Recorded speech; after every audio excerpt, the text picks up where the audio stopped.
tie and get your hair cut way up high. Get yourself a lawyer, son.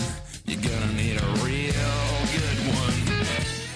Texas right, you always need a really good lawyer, and so we have one for you. David Whiting, well-known Melbourne solicitor who has occupied this chair for a long time, answering your legal questions. 1300 222 774. David, good morning. Good morning, Virginia. Good to see you. You're wearing a suit and tie yourself. You never wear a tie. I go through periods of not wearing a tie. My preference would be to not wear a tie. And what's happened today? You've Well, got to appear in court, it's the week is over. It's time to...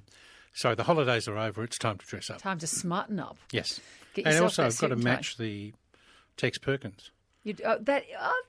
There you go. You finally embraced the song. Absolutely. Yeah, give in. Yes. And I won't say anything about your hair being cut way up high because, I have a very wide path, Virginia. yes, there's not a great deal of it.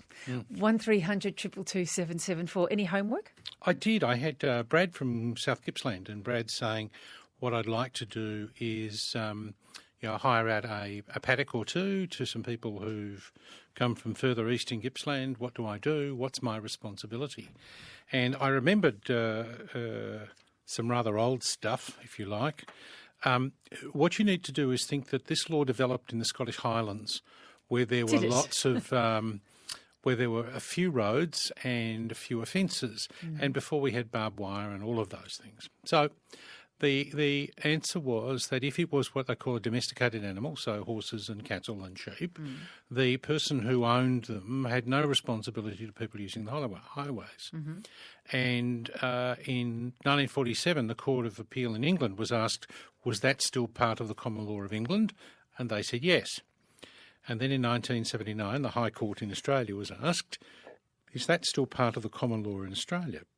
And they said, much to everybody's surprise, yes. Oh, goodness me. So every state has A charming old law. A charming old law, yes.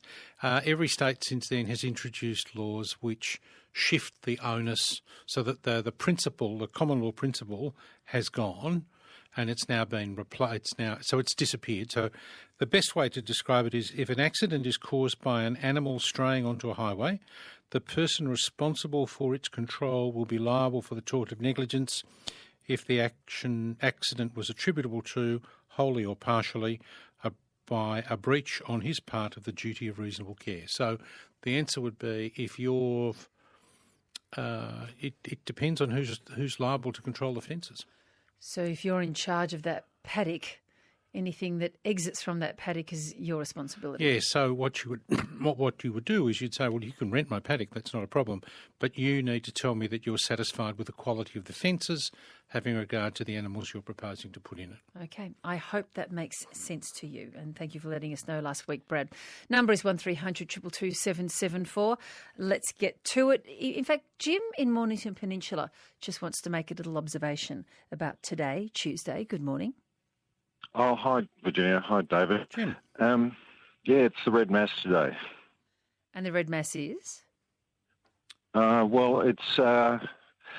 speaking as a long-term advocate of victims of religious abuse. Mm-hmm. Yep. Especially children, and especially by the Catholic clergy. Mm-hmm. And as we know, the Archbishop of Melbourne is in hostile permanent contempt of court. And I think it's highly... Hold on a sec, David. No, Jim, finish, please. I'm taking issue with... I don't know him to be in hostile with contempt of court. To go to a mass for a start. Greg Hunt was hauled before a judge for contempt. I'm going to leave it there. I thought the broader point was about... I just wanted to find out what the Red Mass was. I don't know what it is. Do you know what it is? Each of the...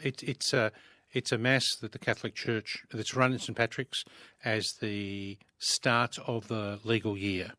There's also one in the Uniting Church. There's also an Anglican service. There's one that Buddhists have. That starts the parliamentary year, for example. Effectively. Yeah. So it's that, and everybody gets dressed up. They get frocked up. So the judges are there in their ceremonial robes, and the Supreme Court judges wear ceremonial red. Mm-hmm. The County Court judges wear a ceremonial purple. Okay. So I'm a lapsed Catholic. I don't know much about that mass, but I just thought it was a reference maybe to Game of Thrones, but that's something else. No, it's not. Altogether, what do you call here? David Whiting in a suit and tie asks Stu in Doreen, the defendant. Yes, okay. Fair enough.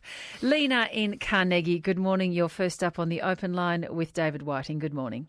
Good morning. Thank you very much. Love your brain, David. I need some help. September 2018, I bought an outdoor setting for $1,500. The table cracked 3 months later. They replaced it happily. 4 months later, the next one cracked. They assured me it was just bad luck, not bad quality. Yes. I got another one in March 2019. But I've only got the original invoice from the 6 months before, but I have several emails confirming the cracks and the replacement. They're telling me it's out of warranty. They're offering me half the price of the table as a voucher in their store. Lena, I'm of the view that the warranty, that the table that they've replaced it with in March 2019 should be as good as the table that you bought in September 2018. And if they come along and say, no, it's failed, then I would that would be the argument that I would run. So they'll come along and say, effectively, I'm prepared to give you a 12-month warranty from September 2018, that you'll have a table which won't fail in that presumably 12-month period. Yep. You're outside the 12-month period, bad luck. I come along and say, no. What you're telling me is that you've given me a table that didn't measure up to your initial warranty and I want it to. I'd probably go to VCAT. How much are we talking about? $1,500. Okay, and that's just for the table, not the chairs as well? Oh, sorry, the chairs as well, yep. Yeah, so the table's $1,000, yeah. Yeah, so you have to work out whether it's worth your while. It may also be that if they can't be absolutely certain the next one's okay, I'd probably No, they don't keep them in more, and I've seen on their website that other people have had to exchange them due to the same thing. Well, then you then get to this question, if I want the money instead of the box, what's the money worth? And think of it in terms of a car. 6 months later, 12 months later, 18 months later, the car's not worth what it was when you drove it off the lot. So you had, on these kinds of numbers, 15 months out or 18 months out of tables from this organisation? Okay, yep. So work out what's most convenient from your point of view. So you're saying then that I can't say that the warranty started in March 2019 and get another exchange of something different in their store? What I'm suggesting, Lena, is that the argument I would put is that the table you gave me in 2019 should be warranted to be as good as the table that you sold me in September 2018. Okay, yep, I want a table that meets all of your requirements for a 12-month warranty, not one that meets the requirements for a 6-month warranty. Good luck. Thank you so much. Okay, Bye. Thanks, and figure out whether it's worth going to VCAT for all of that. A question here on text this morning, David. Hi, Virginia. Could you please ask David this question? If a person wrote a will excluding an estranged son who's not been involved with the family for 20 years, does that son have a case in contesting the will, says Esther in Coburg? The law says that there are a group of people who can always contest a will. That includes a child. So the child, by fact of the relationship, the birth, is entitled to make a claim on the will. What you then need to do is say, well, will the child succeed? And you need to look at the relationship. You then need to, so it's a needs relationship and the needs and the relationship of the other claimants. And you also need to look at that person's ability to look after themselves. Mm-hmm. Okay, I hope that answers your question, Esther. Alex in Collingwood, good morning. Hi, Alex. Alex, are you there? Yes, I am. Go right ahead. Hello. Look, I'm just calling up about I may have an issue with a shared driveway on my block of land in Northcote. Yes. The neighbours obviously have half and I have the other half. And on the titles, they're basically two rectangular blocks with a section that isn't highlighted as a driveway. And the council and I'm doing an extension, and the council are asking me that I need to put an easement on the neighbour's driveway as well as mine, so the driveway is guaranteed to stay as a driveway. Alex, yes. We're slightly stuck here. There are two ways of achieving this. Right. The two usual ways, right? What we've got is two houses with a block in the middle, or a driveway in the middle, and then somebody turns left and somebody turns right at the end. Is that the way it works? Exactly, yes. Okay. Now, in some structures, in some title plans, the driveway is entirely on someone else's property, on the property of one person, and the other person has an easement. Okay? Yes. So that's Model A, if you like. Model B is where each of you owns half the driveway, but has an easement over the other person's half. That's right. But they're completely different. But I cannot imagine a situation where nobody owns the bit in the middle. Right. So, my scenario is the B option, where half is on my title and the other half is on the neighbour's title. The issue that the council want me... But you are saying there's no easement registered on those halves, is that right? Well, there's an informal easement registered with the Board of Works. No, that's for that's for access to the Board of Works property. That's not for the point of securing access to adjoining owners. So yes, from what you've told me, if there is no easement registered on the title, then you would need to register one. Okay, so my problem is the neighbour's property is owned by two people which aren't talking to each other. Yes. Do I need to get a signature from both the owners? You need more than a signature. You need a plan. You need a town planning application. You need a series of things. Right, okay. Yep. But I definitely need both of their... Absolutely, and you need the title produced, so you need to negotiate with the mortgagee. But if Alex can't get these two to come together and do that, does that mean this driveway can't be sorted? Alex has a different question. Alex says, I want to put an extension on the back of my property, and the council's saying, no, I'm not going to let you do it unless you can guarantee access to the rear. So answer, unless everybody agrees or you go to court, there is going to be no easement registered. That's kind of what I'm getting at there. So you're going to have to become peace broker here, Alex. Oh, yes. Good luck. All right, thank you. Good on you. Good to hear I would from you. say, Virginia, that if the easement was registered, it would enhance the value of the neighbour's property as well. Well, I guess that's one part of the argument. Yeah. Ray is in Elwood. Good morning. Oh, good morning, Virginia. Go ahead. David, I am calling on behalf of a friend who's a very muddled person.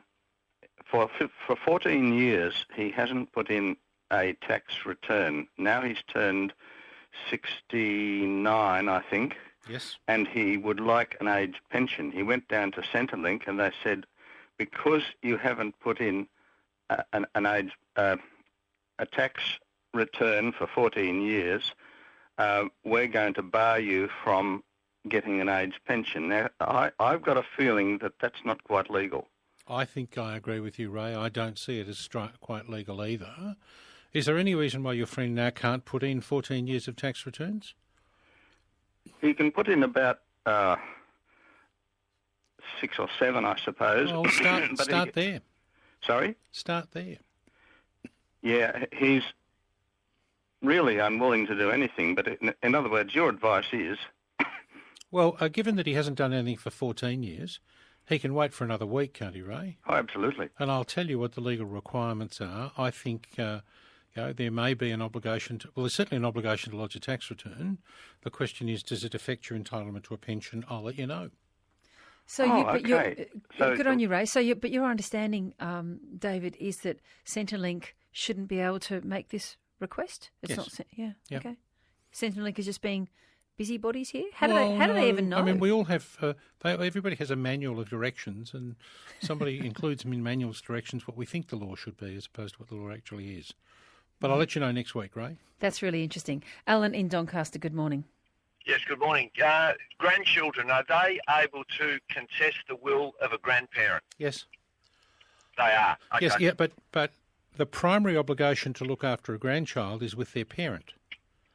Okay. So you've got to. It's really. I mean, imagine if it will is that your children are contesting your father's will. Yep. The question would really be, it's almost a derivative action. It comes from you. So the grandchildren are not particularly likely to succeed in a claim. Okay. They're eligible to make a claim, but that's not quite the same. Okay. So, okay. All right. Perfect. All right. Good on you. We've got a number of questions here about wills on text, David Whiting. Our number for David Whiting is 1300 222 774.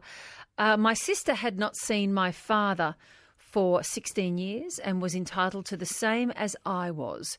It's all contestable, says Katie in Dalesford. The problem that we've got, Virginia, is that to run a contested family law, a claim for further provision out of a will, could easily cost between $60,000 and $100,000. Mm-hmm. So my question would be, would I rather it went, and there's two sides to this, so it could be two sets of cost, 120 to 200 grand. And it all comes out of the estate. Well, it doesn't automatically come out of the state anymore, so it could be that you could pay your own costs, but that's an awful risk for an estate that might be $750,000 or $1 million. So most of these resolve, and we don't know anything about the lady who texted in. We don't know about need. We know about the relationship, and a relationship is important. One of the things that frustrates me about these claims is that a person who is prudent and saves all their money ends up worse off in these deals than someone who just fritters it away. Don't know how to solve that one. That's human nature. Justin in East Hawthorn with a universal problem and complaint. Good morning. Oh, good morning. Can you hear me? Yeah, Yes. Go ahead. Yeah, sorry. Good morning, David and Virginia. I just have it's probably a very common query or question in relation to, I guess, noise pollution. Yes, with a barking dog. Indeed. Go ahead. And this one's a little different, though. I happen to live in a high-rise apartment building. When I say high-rise, I'm on the 6th floor, but there is another building sort of directly opposite my side that only has a small laneway, so you could almost touch someone. It's that close. Yes. That's fine. I've actually got neighbours I talk to directly opposite. But a few apartments down, they've got a little yappy dog. They came in about 4 months ago, and I want to try firstly by just approaching them and say, do you realise when you go to work and leave your dog on the balcony, it barks all day? 'Cause I work from home. But I can't find out who they are, what the address is, because the nature of these buildings... Oh, you are just not trying, Justin. Sorry? Right? You're not trying. Do you know the address of the property? I do. Okay. Then what you're able to do is you can go to the titles office, or you can do an online search for probably $20. You pick any unit you like in the building. Doesn't matter, Unit 1, 101, whatever it happens to be. Yep. And you start the process. So you'll need to do a process to start for a title search. And when you do a title search, there are two elements to the search. One is the register search statement that shows the owner, and the other is a statement that shows the plan. Okay. Right? Now, you're only interested in the plan at this stage. Okay? Yes, Dave, because I don't even know the number of the apartment. No. I Yeah. understand you don't know the number of the apartment, but if you get a copy of the plan, Yes. that will show you on a floor by floor which unit is in which location, which is the third deep or the fourth deep or whatever it is. You can get a copy of the plan. Yes. You're then able to work out which unit it is. And you go back and you do a title search, but this time you only want the register search statement for, I don't know, apartment 406 or whatever it happens to be. And then that will tell you who owns it. So you work it, you start down one path and was that helpful? Oh, yeah, extremely helpful. It was probably more just some advice of where to turn, because I'd rather not, get things ugly. It's always You don't want to go in hard. You want to start off with a friendly neighbourly chat. Yes. Yeah, totally. Okay. I appreciate your help. Thank you, Justin. Good, and I appreciate that Justin actually wants to, start this in a gentle way and not take it thermonuclear initially, which a lot of people do over the noise of dogs, which doesn't get you anywhere. Lee in Dandenong, another dog question. Good morning. Hi, how you going? Good, thanks. Basically, my question is, with my ex-partner and I, when we were together, we got a dog, a husky, and we broke up a few years ago. And for the past, say, nearly 3 years, we've had a standing agreement that the dog would spend a week with me, a week with her, back and forth, and it was working fine. Yes. Now, recently, after the last pickup, a few days after the pickup, everything went normal. I received a text message basically saying, I've moved to the other side of the city, I've got the dog, and deal's off. Wow. I just basically want to know where do I stand? Is there any recourse? You know, Lee, there is. There is. But the law regards a dog as property. That's right. Doesn't regard it as a person or having a personality, and it's not capable of suing or being sued. Yep. So what you would need to do is you would need to issue proceedings in the Federal Circuit Court seeking access to the dog. Now, I got to tell you, you need deep pockets. Yes, that's what I was worried about. Yes. This dog is clearly very precious to you. Very precious. I couldn't tell you how much I love her. Oh. No. Well, that would be the process. You can issue in Dandenong, but it's an argument over access to the dog. Lee, what's the dog's name? Her name's Ella. Ella. And how old's Ella? She'd be about 5 now. Yeah. So do you have the money to go to the federal court? Well, I've actually just bought my first house with my current partner, so money is not something that we So the have. answer is no. Yeah, that's right. Yeah. But this is, I get that, but this is a matter of the heart. So Yeah. are you going to try and find some way of, in your mind, saying goodbye and letting go? Well, that's sort of the logical route would be to try to move forward. Well, the other thing you could do, Lee, is if your former partner's on the other side of town, there's no reason why you couldn't see if there was you could come to a different accommodation, you pick up and deliver. Yep. You'd be prepared to drive all that way? I'd fly to Western Australia every week if I had to. Oh, for the dog. Lordy. So it doesn't sound like, Lee, a new dog is going to fix the problem, will it? No, certainly not. So, all right. Well, good luck. thank you very much. It's a tricky one, but it's hard. No, and there'll be many listening this morning who will completely get this and how important this is. I don't know if David Whiting is one of them. No, I get from the look on his face that he's not. Brendan in Wanturna South, good morning. Oh, sorry, I don't think it's the right line. Let me see if I've got it there. Brendan, are you there? Yes, Virginia, how are you? Good morning, go ahead. My question to David. David, I've had to get a title for my father's property. Yes. And I took it hand-delivered to a solicitor because we're selling the unit. Yep. And they've lost the title. Yep. Now, they've told me they deny that I dropped it in there, but anyhow, that's neither here nor there. They want to charge me about... No, that's everything. You see, Brendan, the person who lost the title is the person who has to pay for its replacement. So if you were able to prove that the title was dropped off at the lawyers, then that's now the lawyer's problem. How do you prove that? Well, that's the thing. I didn't get them to sign to say that they received it. That's the issue. So now, it's about $1,000 they're talking about. Yes. Would that be the normal cost? And it has to be the original title? Well, it's interesting that the original titles are now cancelled because we now do electronic settlements. So it's the irony is that you will go to all of this trouble and get a replacement title, which will then be torn up and converted to an electronic title for settlement. You could do it yourself. You will need a copy of the rate notice. You will need a statutory declaration that you'd probably there's a form, a statutory declaration, and a rate notice, and you lodge the documentation, and it takes a week or two to fix now. Mm-hmm. They used to do them over the counter, but now we've gone all electronic. They take longer. Right. Okay. All right. So you could do it yourself, Brendan. It's a decision you have to make. Good luck. No worries. Thank you very much. Good on you, Brendan. Lawyer losing title, that ain't a good thing.